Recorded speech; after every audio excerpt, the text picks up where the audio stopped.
So we all know Demi Lovato rose to fame through Camp Rock and Sunny with a Chance, and Miley Cyrus rose to fame through being like, Hannah Montana. But what about the other child stars that have had a chance, had so much exposure through network television, and have just flopped? Well, what's up, guys? Welcome to Songpsych. If you're new here, my name's Devin. If you're not new here, thanks. Today, we're going to talk about child stars who have become absolute pop sensations, and we're going to talk about the child stars who flopped a little. So let's start by looking at none other than Ariana Grande versus Victoria Justice. They were both on the same show, Victorious, and Victoria Justice was literally the main character. Like, Ariana Grande played kind of a main character, but kind of a side character. Shouldn't Victoria Justice be the one? Shouldn't Victoria Justice be Ariana Grande? Well, that's a good question. Let's freaking talk about it. So before we get into the behind the scenes stuff, let's just focus on what characters these ladies played. So Victoria Justice played Tori Vega, and according to the Victorious Wiki, her personality traits were pleasant, positive, kind, easygoing, serious, always there when her friends needed her. Aww. But Ariana Grande played Kat Valentine, and her personality traits are listed as ditzy, bubbly, cheerful, and dim-witted person who rarely gets angry, although she is very sensitive. And here's another quote from the wiki. Ariana Grande, who portrays Kat, said she feels Kat is a challenging character to play because her ditziness might make it hard for her to be seen as likable by her fans, and that she works to make them understand Kat's personality. Which I think is really interesting because, nevertheless, she persisted.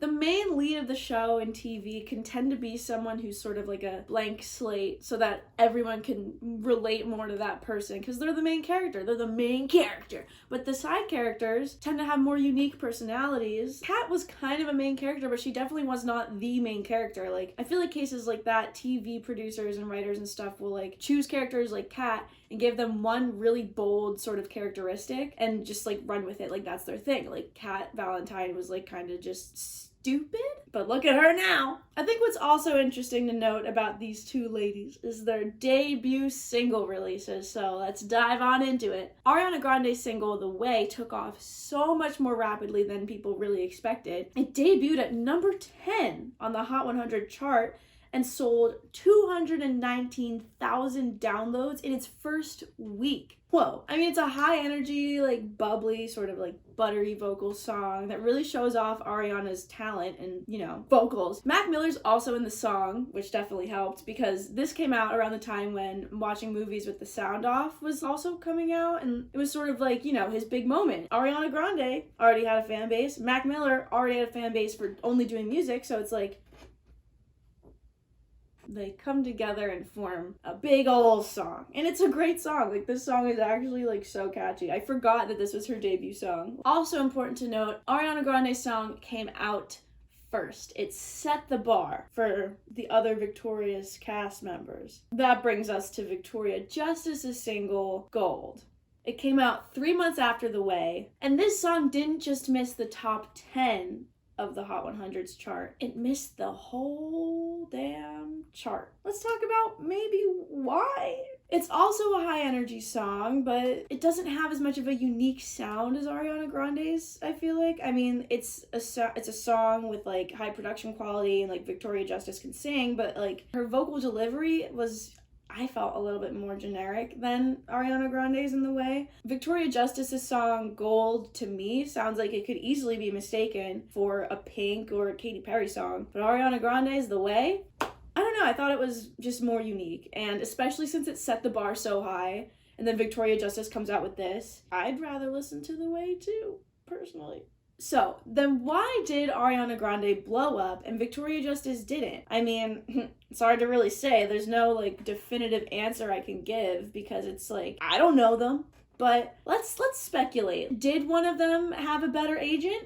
Maybe. I mean, I think Ariana Grande's producers are better. I think her album art's better. But I also think her vocal melodies and harmonies are just better. I think maybe she's also a better songwriter. I know at this point she probably has like a massive team of them, but like I think maybe Ariana Grande's a little better at making original music than Victoria Justice, but I also think that's probably what got her a better agent. Also, I feel like Ariana Grande really was the underdog, because look at the character she played in Victoria. She was like the dumb one, and she said herself it's hard to get people to like her character. So, you know, in a way, she was kind of the opposite of the main character, in the sense that like everyone's supposed to love the main character, but like she's just like Cat Valentine. And who doesn't love a good underdog story? This brings me to our next case study. This is getting on my wit's end. Better move it. And this brings us to our next case study. Olivia Rodrigo versus Sabrina Carpenter. Let's dive into it. So if you haven't heard of Olivia Rodrigo yet, probably living under a big old rock. She actually got her start as a Disney star on the shows Bizaardvark and High School Musical, the series. But if you haven't heard of Sabrina Carpenter yet, arguably you could also be living under a rock. So Sabrina had her break on Disney way before Olivia, when she was on the show Girl Meets World, and she played Amaya. This is another interesting case where there's two Disney stars.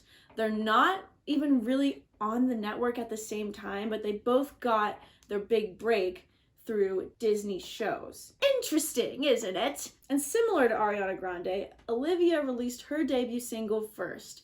Or did she? Technically, Sabrina went first because she started her career back in like 2011. So yeah, her debut single came first, but not in the realm of the drama surrounding the Olivia single. In that realm, Olivia fired the first shot. So Olivia comes out with Driver's License. It's mostly about how she misses her boyfriend. He's with a new girl now. It's not really focused around the new girl. She like peppers in a mention of like, you're probably with that blonde girl. Which is like, yeah, I mean, couldn't get any more direct than that, I guess.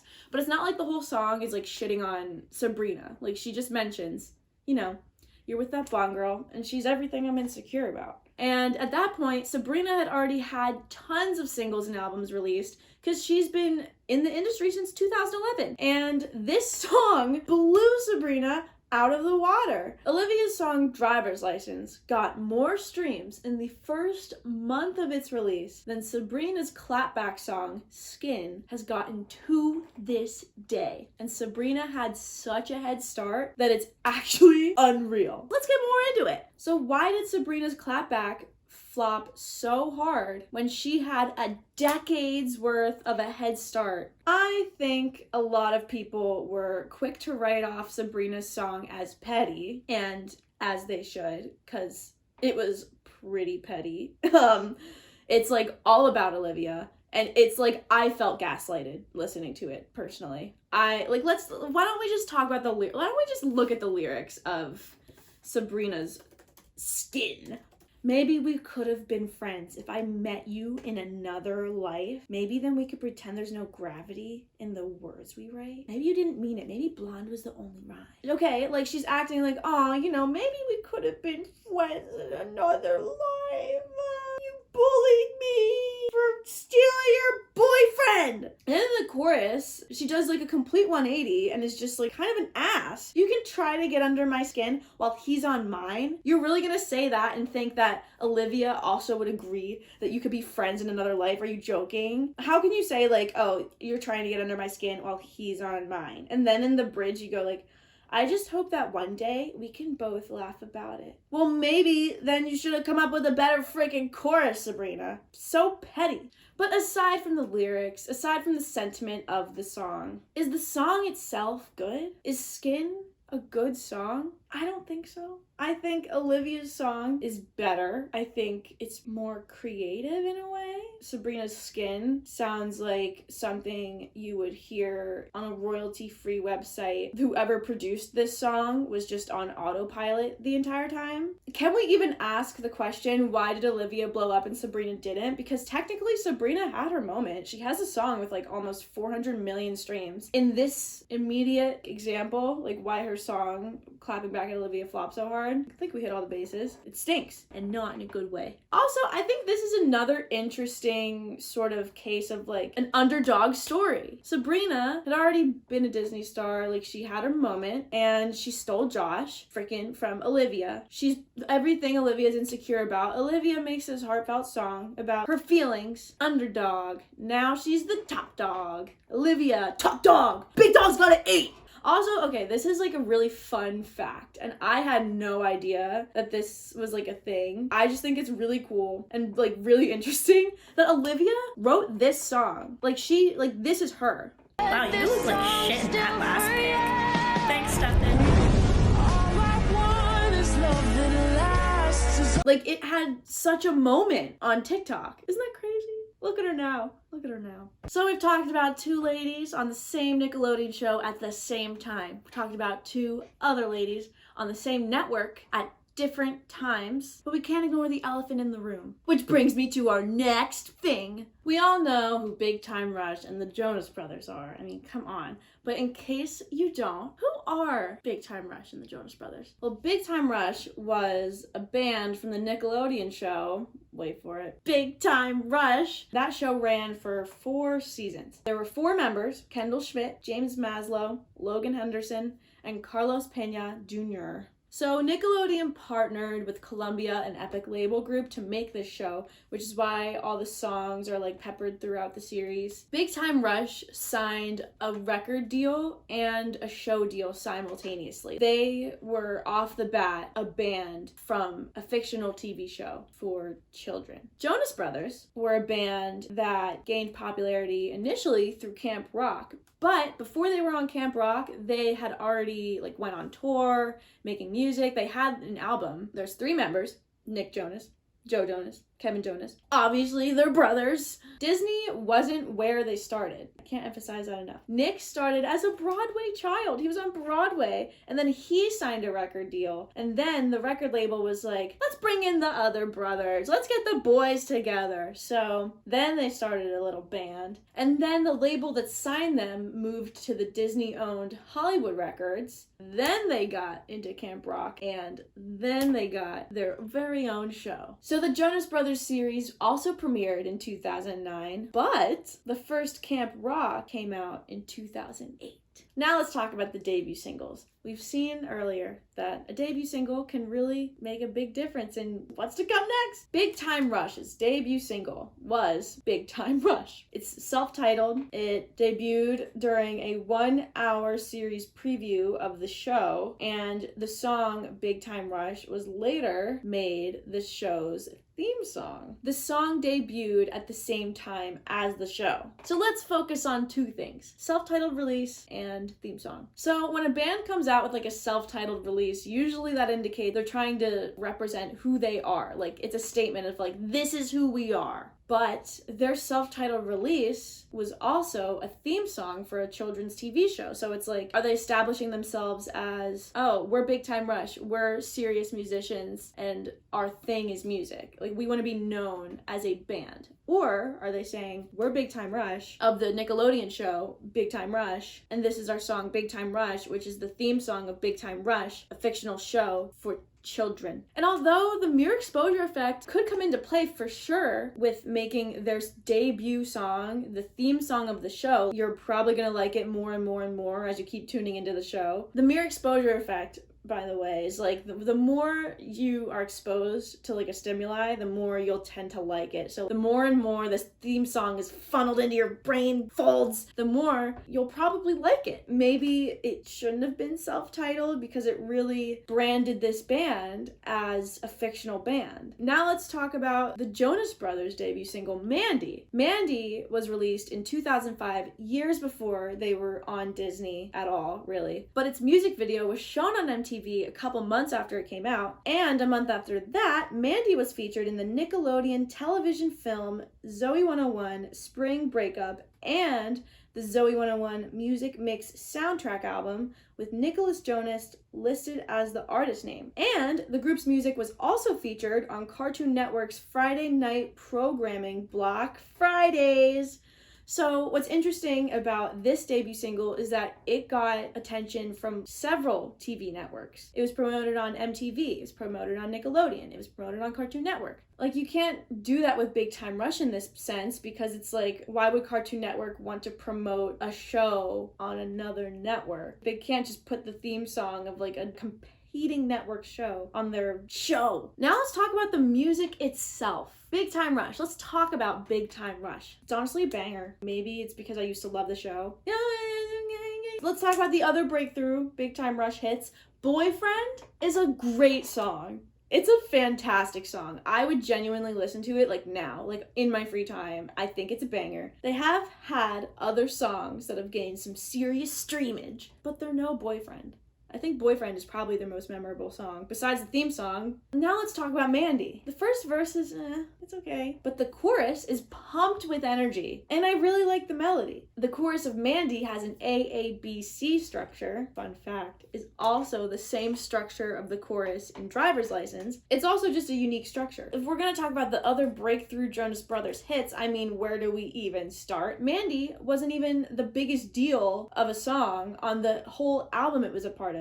It was on the same album as The Year 3000. We all know that song. It's like one of their biggest songs, and their self-titled project actually came out as their second album. And this contains the classics like SOS and When You Look Me in the Eyes. And then the third album has even more hits, like Burnin' Up and Love Bug. Love Bug. That song is so good. I think it's their best song. Lastly, let's look at how their shows ended. Jonas Brothers. Nick Jonas actually revealed a few years back that the brothers felt, especially the second season Jonas LA, was the band's biggest regret. He felt like it stunted the band's growth. Kevin even said, it was not on brand for us. With the band we were becoming, the songs we were writing, I think that affected the perception of the band, that we were a joke. And after the show, the boys focused on their solo careers. Joe Jonas came out with his album Fast Life, but didn't really do that much after that. Nick Jonas has come out with a bunch of music, and Kevin started a family. But then they got back together recently, and it was like a huge success. Sucker almost has 1 billion streams. Successful comeback, I would say. Now let's get into a Big Time Rush. After the show ended in 2013, the band said they were gonna go on an indefinite hiatus. In January of 2016, Kendall told Teen, Big Time Rush was never broken up. We made it a point to do that. We didn't want to be the guys who were like, we're done. We're a band. You'll always be a band if you really care about the guys and are willing to work together. So I don't see anything that would hold us back from working together again. Keep saying that, Kendall. I'm waiting. I haven't seen anything. It's been almost a decade. Something's gotta be holding you up. I can smell it. So why did the Jonas Brothers explode? And Big Time Rush wasn't as much of a big deal. Again, let me emphasize, this is all a speculation. This is not fact. So both bands kind of flopped when their series ended, and I think it's because all of the members of both bands wanted to focus on their solo careers. Jonas Brothers was really self-aware about how their TV show affected their performance. I don't know if Big Time Rush ever really said anything about that. They probably weren't allowed to, because Nickelodeon probably said that they can't. I think the fact that Jonas Brothers was a band before they were a TV show is so crucial in this circumstance, because it's all about first impressions, really. We've seen that with the debut singles that people have released and how that's shaped their careers since. And I think the first impression of the Jonas Brothers as a band and the first impression of Big Time Rush as a TV show really affected it. The Jonas Brothers are also brothers. That's a cool story. That's a more unique branding than just a bunch of guys. And the Jonas Brothers were also younger when their whole thing started. It's cute. Oh, they're kids, in a band, and they're brothers, and they're cute. Big Time Rush, they were all men. They were all at least 20 when the show started. And the Jonas Brothers actually made a comeback after their breakup. Big Time Rush, where are you? Maybe if Big Time Rush made a comeback, people would be into it. Pretty interesting stuff, isn't it? So there's tons of stars we haven't even mentioned yet, like Demi Lovato and Drake Bell, even more than that. But I thought these three comparisons were the most interesting. But Drake Bell's career is kind of a roller coaster, so if you want me to make a video on that, I would love to. Just leave a comment. What do you want me to talk about next? Thanks. Thanks, guys and girls and everyone else. Thanks. Thanks.